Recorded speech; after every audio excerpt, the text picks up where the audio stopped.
Hi, I'm Sandy Ames, hypnotherapist.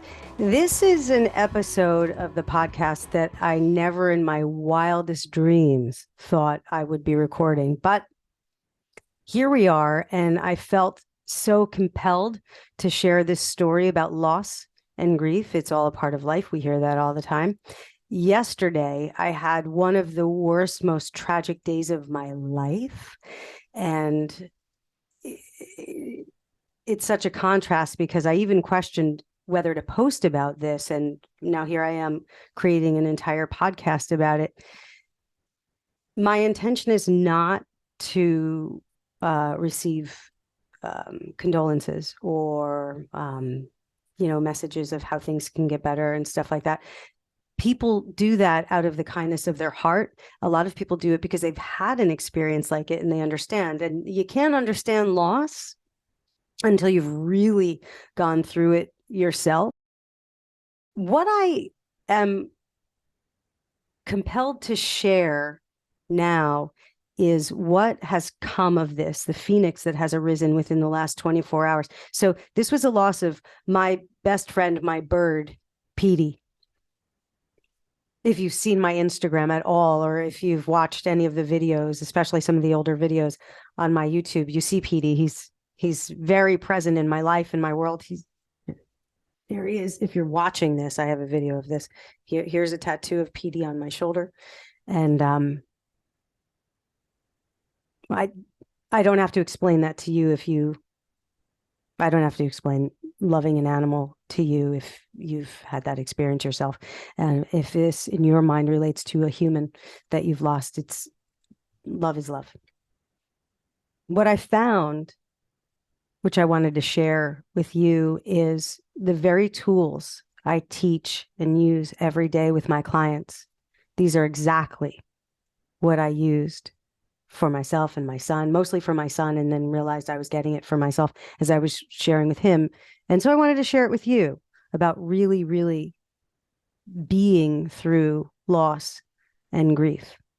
The stuff that's beyond somebody saying, I'm sorry for your loss, which is kind and sometimes necessary, but to really get from where we are in the deepest parts of grief to the other side, you already know that there are steps. There's the denial, there's the anger, there's the guilt, there's the blame. There are all those steps to getting from one side of grief to the other. You should know them. You should feel all of them when you're ready.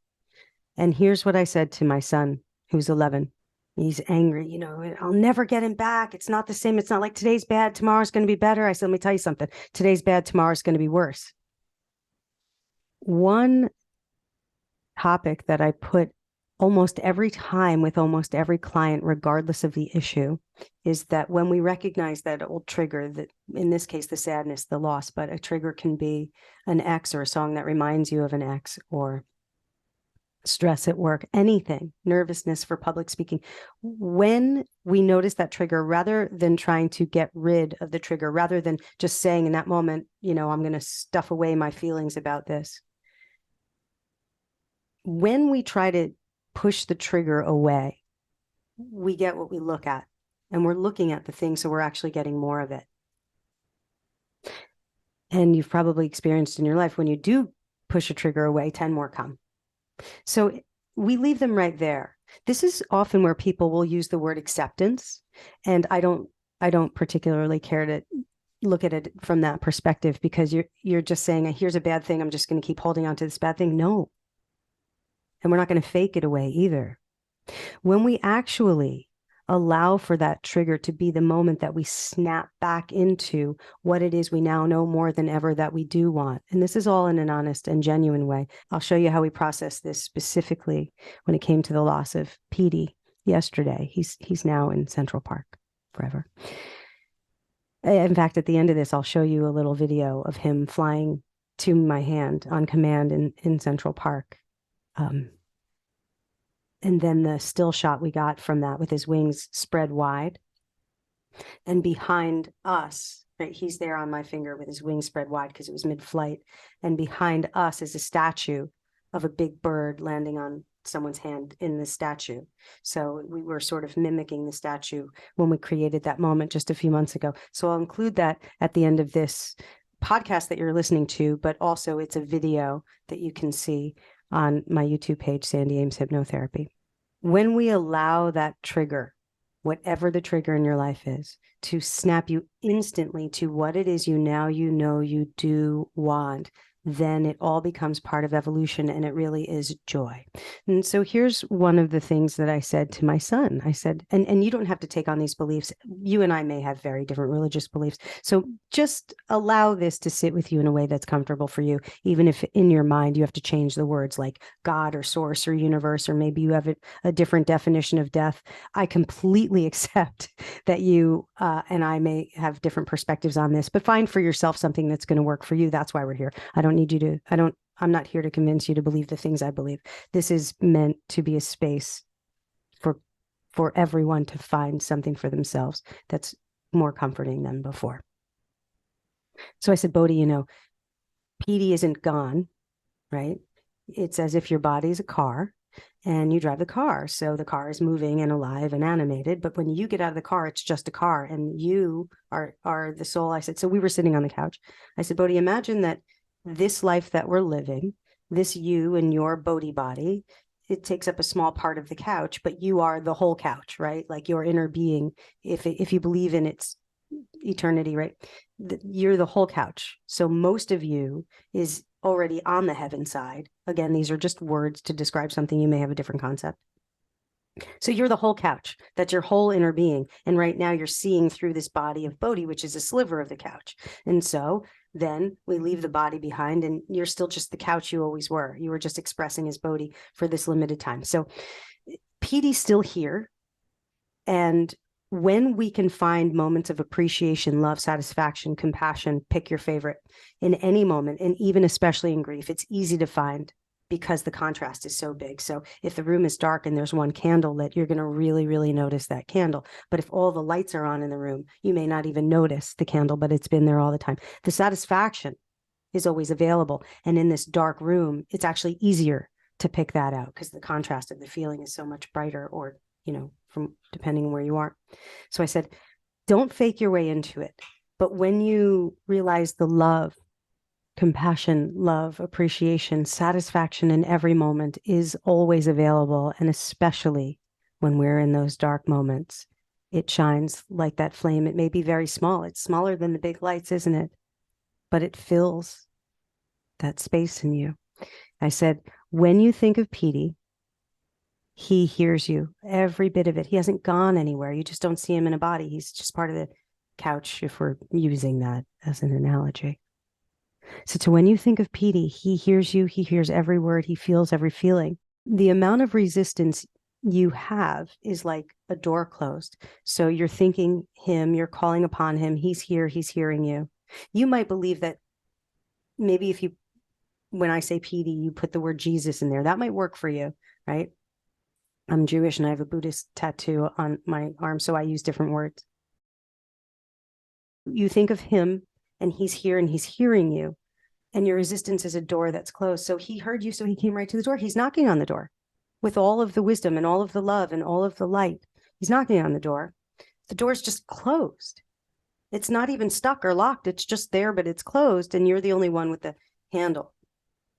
So the moment we see that flame, we bask in that love, appreciation in a real way. We're not doing any sort of fake power of positive thinking, in a real way. I said, then the door just opens, and all of that wisdom, all that love just comes flooding through.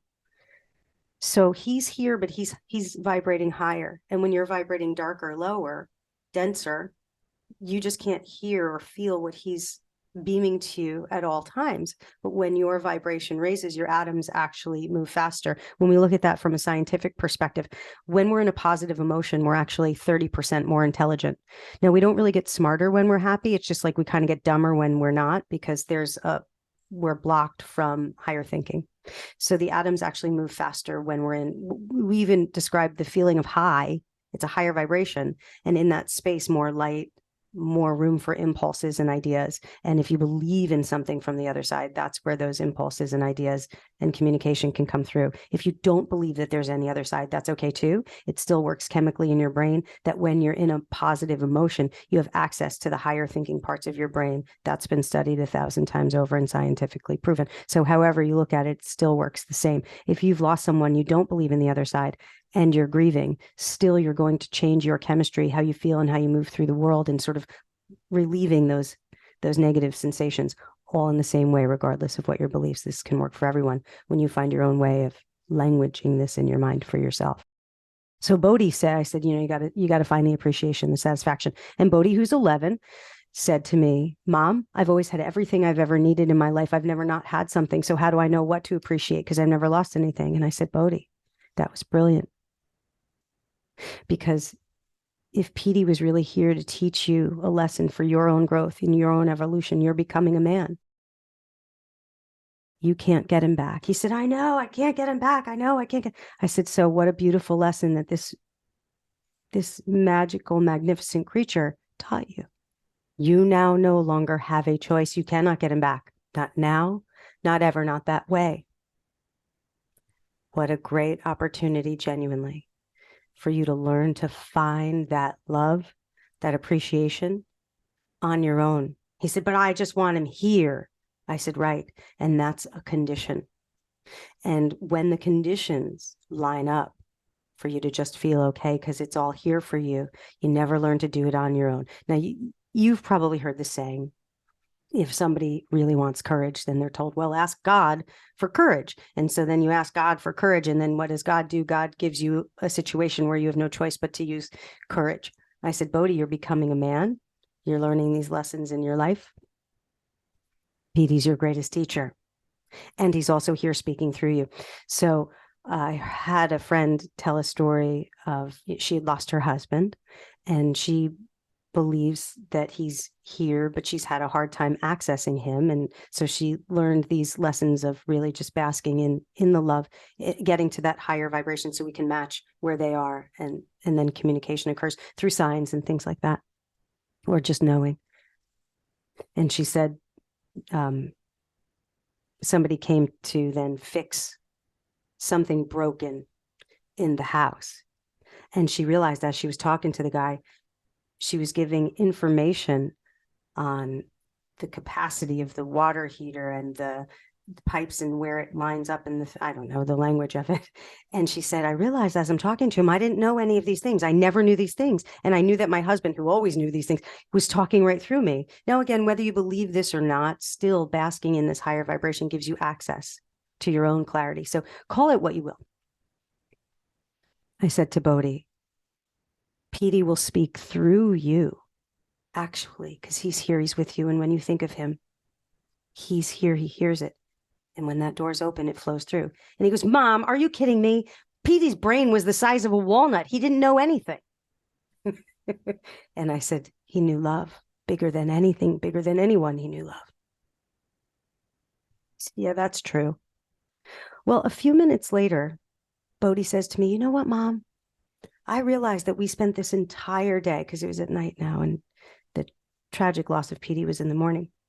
He said, you've spent this entire day taking care of me, being kind with me, listening to me, hearing me, holding space for me. He was the love of your life. You just lost a child, Mom. I said, yeah. He said, I want to thank you so much for being all that you are with me today when you're going through this yourself. I said, Bodhi, those profound words that you just spoke, that's P.T. That's the big love coming through you.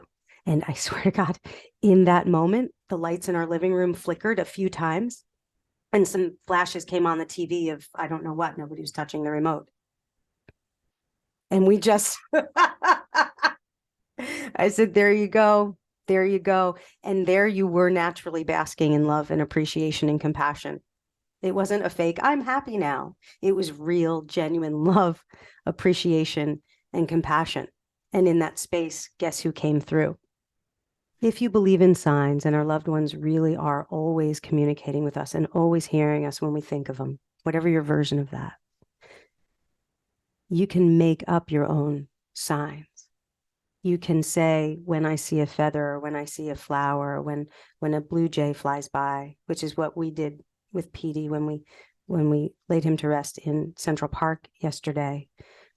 My favorite other bird, which my whole family knows, is the blue jay for many reasons. One of them is the lilt, the special lilt a blue jay has when it flies.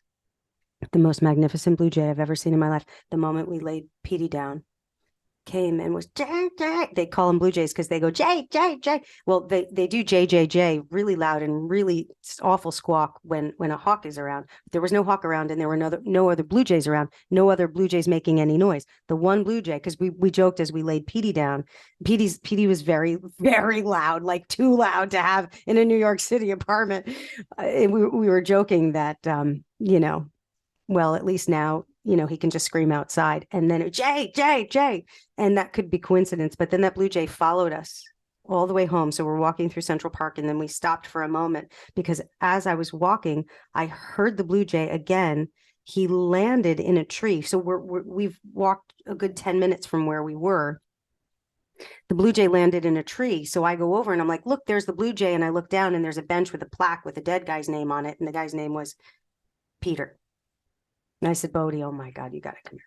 So my kids they ran over and then in that moment, two older women came up and said, will you look at that beautiful blue jay? Of all things, that they came and spoke to us and said that. And then as we walked home past the Museum of Natural History, that blue jay followed us home.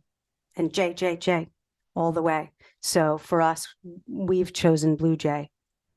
I've just started recording 100 hypnosis sessions to be available on an app that I'm currently beginning to build. I will definitely be recording a hypnosis around this. And in that hypnosis, there will be a whole lot more information, techniques, and ways to hypnotically breathe your way through grieving moments, through loss, to find this appreciation, to fill in those gaps in your own language that I can't know. We'll hold space for all of that. And I'll be recording that hypnosis really soon. I just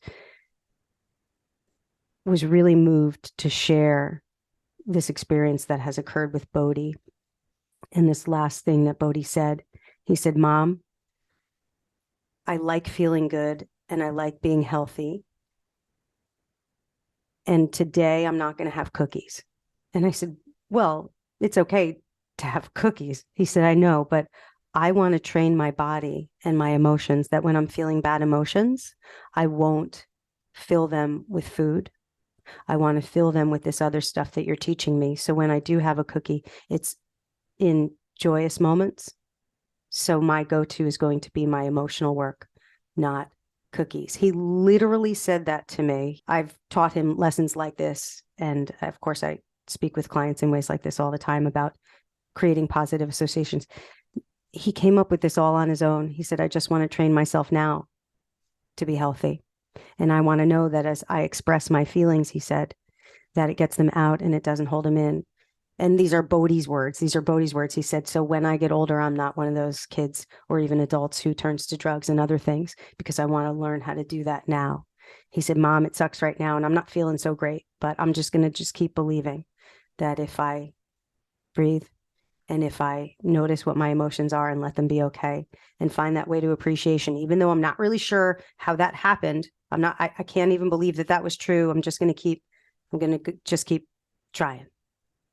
And so for me, in the last 24 hours, in those moments when the sort of bad thoughts about loss have come up, which has been a million times, a Patty Loveless has an old country song. She says, I've gotten so good at forgetting about you. I forget about you 1,000 times a day, which is funny because it means she thinks about him 1,000 times a day. So in those 1,000 times that I had the sad, negative, the kind of what I would call bad thoughts about this tragic loss for me, I allow the feelings to be, they're here. In a snap, that triggers the love.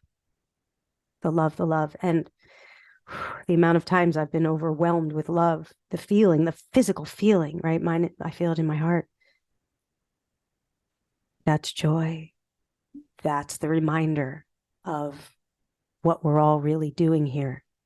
And Bodhi and I talked before he went to bed, and I said, if you had 10 Lamborghinis of every color, the purple one's mine, and we were in a mansion and we were on a hill overlooking the ocean, would that beat this feeling now? He said, no, because where would I take those cars and what would I do? I said, so what's the most important thing here? He said, the love. I said, feel for the love. It's here now. By the way, if you're watching the video version of this, or if you're listening, you'll get the idea. I'm wearing a teeny weeny little ring on my necklace. That was Petey's little bracelet, his little ID band. So you can see that. Okay, so take a video and then we'll get a screenshot. Ready? I'm already videoing. Hey, fly to mama. Fly to mama. Good boy. Did you get it? Yes, I did. Thank you. Oh no, where's Petey? I don't know. Where's There he Pete? is. Oh, there he is.